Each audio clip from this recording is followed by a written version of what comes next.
Then I saw on the right hand of him who sat on the throne a scroll with writing on both sides and sealed with 7 seals.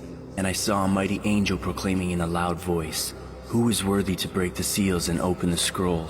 But no one in heaven or on earth or under the earth could open the scroll or even look inside it.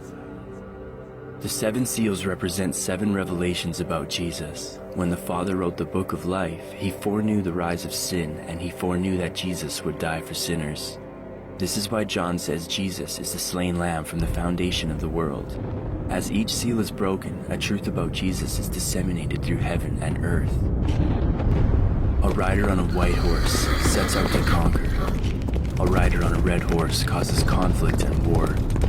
A rider on a black horse warns of judgment. A rider on a pale horse brings about devastation. Martyrs for truth's sake, the slain righteous cry out for justice.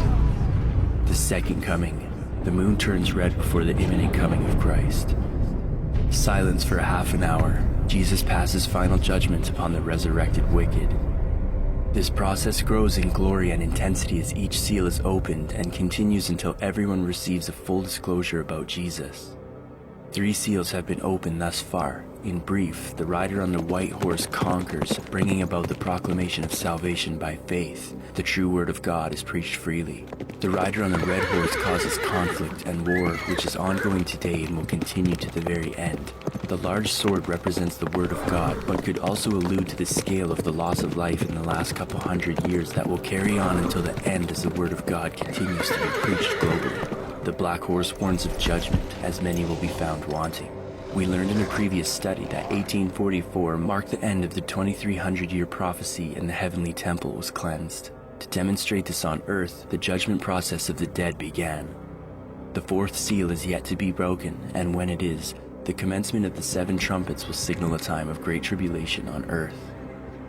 The resurrection of the wicked will occur at the end of the 1,000 years, and everyone who has ever lived will be alive and conscious at the white throne judgment. At that time, the 7th and final seal is broken. The glorious truth about the identity, authority, power, and prerogatives of Jesus will be witnessed by everyone. All creation will stand before their Creator. The 4 horses are not entirely exclusive to Revelation. Zechariah saw 4 horses having the same colors. Zechariah was told the 4 horses represent the 4 spirits of heaven that stand in the presence of the Lord of the whole world. They go throughout the earth at God's command to accomplish His will. Zechariah saw the black horse go north, the white horse go west, the pale horse go south, and the red horse go to the east. Again, these horses go throughout the world. The 4 living creatures might be thought of as senior angels within the heavenly host, having great responsibility. They are appointed to carry out special services throughout the universe of God. They ensure that God's desires are carried out. The seals begin. Each horse and their rider represent the works or actions of the 4 living creatures. As Jesus opens each seal, he commissions a specific process that leads to the conclusion of the plan of salvation. The effect and influence of the seals is both cumulative and associative. This means that the conquering initiated in the 1st seal starts there and finishes during the 6th seal. The process that unfolds in seal 2 reaches its height during the 5th seal, and the understanding of seal 3 prepares understanding for the events that transpire during the opening of the 4th seal. The events during the breaking of a seal do not begin and end in order for the next one to be broken. Rather, the first 3 seals begin certain events that remain in motion until their counterpart concludes their work. It was for this very reason that Jesus was given sovereign power. He starts these 3 events that he will personally oversee.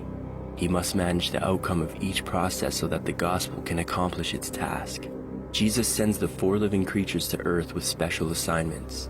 As each prepares to do its work, John is observing in the vision. They each say to John, "Come."